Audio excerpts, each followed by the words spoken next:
Nag-celebrate man ito Kadayawan? Nga naman, sir. Okay. Asa man nagsugod ng Kadayawan? Way back even before 1970 pa, ang atong dati nga mayor, kibalo pa kakitsay pinakauna nga bago-ubo mayor sa Davao? Si Elias B. Lopez, the very first full-blooded bago-ubo mayor na siya. Okay. And during the time, sir, ang mga tao, iyang gingnan, uy, August naman, kadaghan makitag mga abot, durian, lain ng mga prutas ginabot.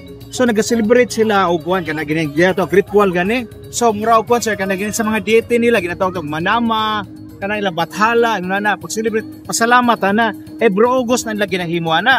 Di ba? Mo to, pero walay pangalan ng piyesta. Wala mura ritual ang pasalamat. So 1986 ningon dayon nga ang city government. Butang nga na to pangalan, himuon na to dako nga event na siya. So dito na to nagsugod nang invite taglain. Ang atong pangalan sa tong piyesta is Apo Duwaling. Apo Duwaling. Oo, ano Apo Duwaling man. Mao ba yan na ang atong 3 icons actually, 4 icons na sa Davao, tanawa constitution. Man yung 4 icons sa Davao. Okay. So ang Apo Duwaling, ang meaning sa Apo Duwaling, Mount Apo, okay, Durian, ug Waling-Waling. Later on na lang gibutang na lang si Philippine Eagle. Okay. Diba? So karon 1988. Himo naman ang mayor si Rodrigo Duterte 1988. Okay. Diba? Mao to'y pagkako niya, pagka-mayor niya. Yung siya daon sama niyang Pilipinas karon, mga masalubon kay mga tao. Murag lukay ang mural, sa may naaser nga masalubon naman ng mga tao. Di ba 1986, 87, 88. Kanang daw baka it's a revolution. People's power, di ba? People's power. Para mo sadya niyang Davao. Maghimo tag piyesta pero hindi na to pwede madungagan. Ang aton lang i-enhance ng atong Apo Duwaling. Dito to nag-start ang Kadayawan sa Davao. Mo to ato nang i-invite ang mga civic. Apil to mga maestra, mga pulis, mga sundalo, wapil nagparade niya. Muna na, dito na po itong sugot ng mga idak-indak, mga nang nanatay ito, floral parade. Dito nagsalit itong Kadayawan niya. Until karon ato na ginasaulo. Pero wala pa ni siya mga tribal houses dire. Ano man, sige tag celebrate itong Kadayawan, sige celebrate Kadayawan. Kinsa din na si Ata, kinsa na sa Ubo Manubo, kinsa sa Tagabawa. Kinsa ng mga Maguindanao, Irano na nawa, wala man takailan na nila, di ba? Sila sa mga Kagan daw, sila, kinsa na sila. Para mas maila-ila na nato, dinis magsaysay, himo tagbing ito na ito replica houses. So naghimo sila replica houses, mao mo nakita. Pero kanato, gubuon man nila, gahuman sa Kadayawan. Yung sa sayang man, bato na following year na po na ito, paghimo nila, ilang budget na nagyot. Ya ilat, all throughout the years, nga ilan na itong giana dire nga, every time na mabisita, kit-anday na to. Kaya kini mo nakita nga balay, sir, dili man 100%, almost na nga 90% ang replika, pare-pareha gito, madto ka og bukit, or madto ka og na ganing ilahang lugar. Yeah, sige sir, mga to na ta. Para isa-isa ho na to pa. May isa mo.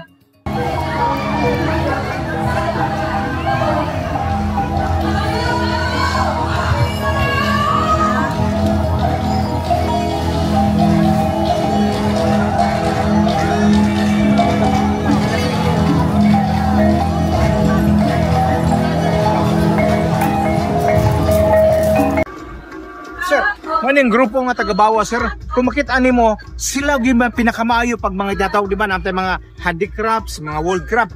Pero pag mga metal crafts gani sir, labi na kana gani. Ito murag kulintang gani sir. Mao ni pinakamaayo sila. Mohimo og shield, nya mohimo kanang murag nay bakal dire kon. Sila may pinakamaayo mohimo. Dan nya sila pwede hilan pod. Ngano na atay pangalan nga Davao. Di sir, mo tanong ko sa imo ha. Asa na to gi pangalan nga Davao? It is a phonetic blending of the three sa Bago-Bo group. Daobo, Daklata, Anjangan, or Morning, Tagabawa. Kaya kanyan to, well, ang landmark, di ba karon? Sa pangalan ni mo, sir? John. Sir John, makita ta. Asa ta makita? Ato ta SM Jo, ana. Ato ta og Gaisano Mall. Ato ta og Coastal Road, daghan kay tag landmark karon. Kanyan to, ang landmark ron nila, kanang Davao River. So, phonetic blending of the three sa Bago-Bo group. Paminaw maayo sir ha. Nay mo agi din mo ta ka. Jan. Ubo ka nga grupo. Ubo, Bago-Bo ka nga ubo. Jan, unsay pangalan ning lugar? Itudlo din nimo kana ang Davao River, yang itudlo ang Davao River pangalan na Dabu. Sa grupo na pud ubo, plata na pud. Uy, unsay pangalan ning lugar dire? Itudlo din ang Davao River kani Duwaw ni siya. Wow. Duwaw, mamina ha, duwaw. Ya kato na yung mall, kagabawa. Uy, wato to pa ng lugar? Kasi pangalan ng lugar ha? Akin ang lugar ha? Dabo. From the word, Dabo, duwaw, Dabo. Di, paspasi daw. Dual Dabo. Dabo, duwaw, duwaw. Dabo. Dito nakreta to ang pangalan nga Davao. Ah. Di ba mo kayong spelling sa Davao guys? D-A-B-A-W.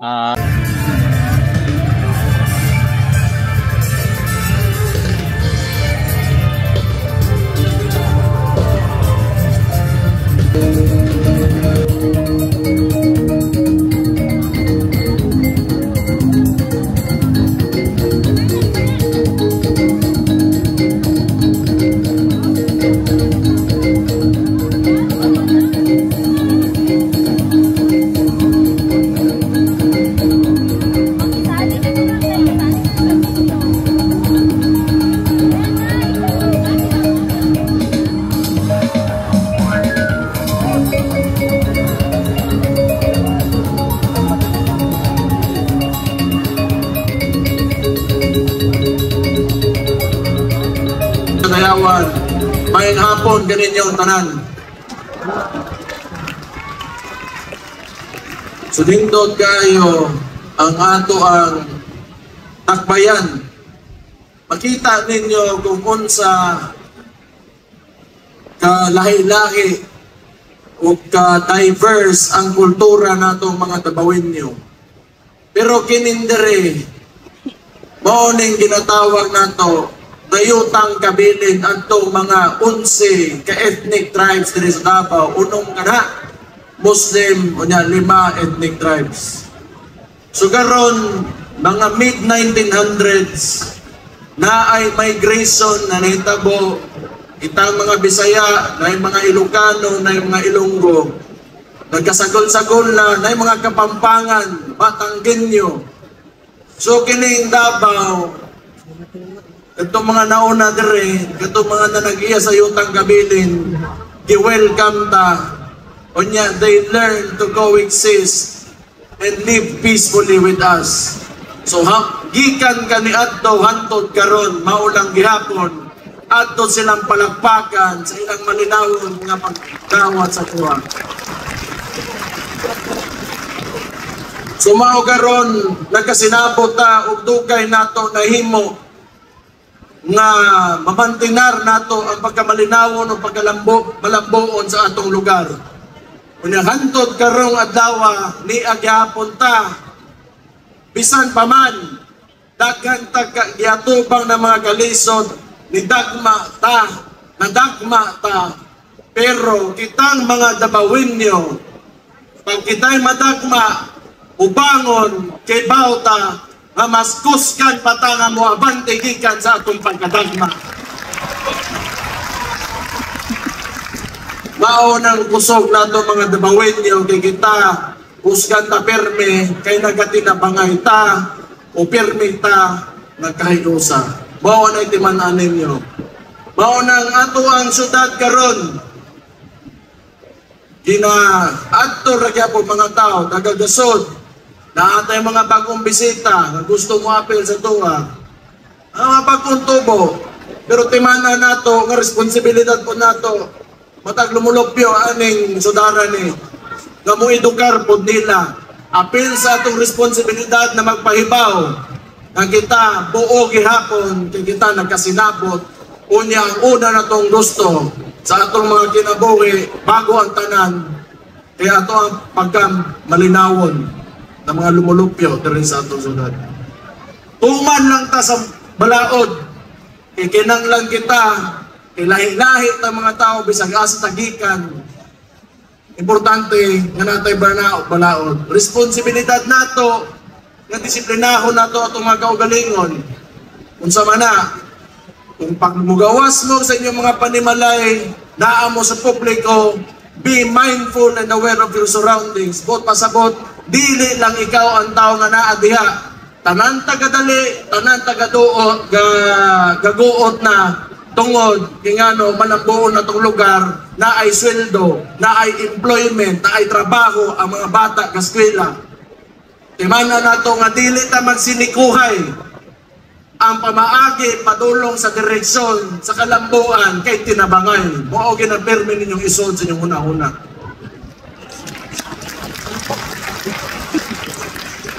Kaya kung kita mag-inilogay, mag-away, diya magsugod ang gubot.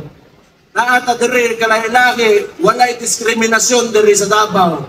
Mapa-Muslim ka, uan baga at taga unsa ba imong tribo, Bisaya ka, Ilonggo ka, o bisag asa ka man gikan, walay diskriminasyon, madato, mapobre, mabay, laki, tumboy, bayot, unsa man ka diha, pareho tang tanang Davaoenyo, pareho tang tanang disiplinado.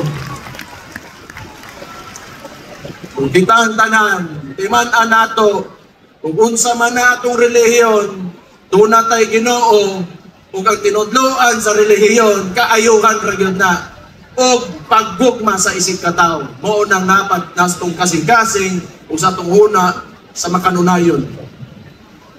Naatay balaod, timanin ninyo, ang kaning direksyon sa itong lugar, dili lang kami na naa sa lokal nga ato ang gobyerno. Ang responsibilidad nato kung asa patulong ang direksyon sa itong lugar, heavily relies sa inyong pagka-disiplinado o pagka-matumanon sa balaod. Dili lang ni kaming gobyerno, pas dako din ang responsibilidad naa sa inyo. So ampingin ninyo atong lugar, kami mga taga-gobyerno, kung panahon na mo'y mga pangutana, namoy kinanglan, kung naamoy kinanglan, namoy mga aligot-god, padung kami, kay andam mo serbisyo sa inyo ha. Ikanin Davao, dili lang mga taga-gobyerno, dili lang kamo, atuan ng tanan, mao kitang gitawag na mga Davaoenyo, maiso, disiplinado, o madlokon sa Ginoo.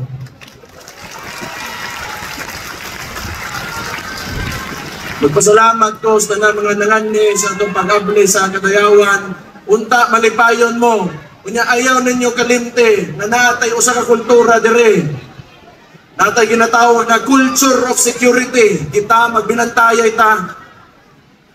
Itong tanan magbinantaya ita sip Davaoenyo. Itungod, dagan na mga karumal-duman na nahitabo dire sa itong lugar. Pero buyag, Kalois, Ginoo, dugay na pungwa, simba ko lang. Pero ako, magbinantaya ita, please be aware of your surroundings. Ang ginaingon sa culture of security, pag may nakita, magsalita, very good, 99 mong tanan. Sumaura man na, ang ako arang pangandoy nga malipay rin mong tanan. May bawo kami, na ang Davao City Reports, na ako, inyong mga konsehal, na mga department heads ninyo, na inyong mga hiyas, na inyong mga muptya, na mga trabahante sa gobyerno. Pasalamat ko sa security sector na to, atong mga PSSO, kana mga gatalikod ratiha o watuan. Hindi katanaw, gabantay na sa inyo, palakpakan na to na sila. Atong mga pulis o atong mga sundalo, palakpakan nato. Mo'y kabantay ninyo. So karong Kadayawan, importante, malipayon ta. Imanin ninyo, na natay balaod, natay gobyerno, natay istruktura, sundon lang nato. Sigurado kita magpadayon nga manambuon o malipayon aning kalibutanan ni. Mayong adlaw sa inyong tanan. Happy Kadayawan sa inyong tanan. 5, 4, 3, 2, 1. I now declare the Kadayawan Festival 2025 formally open.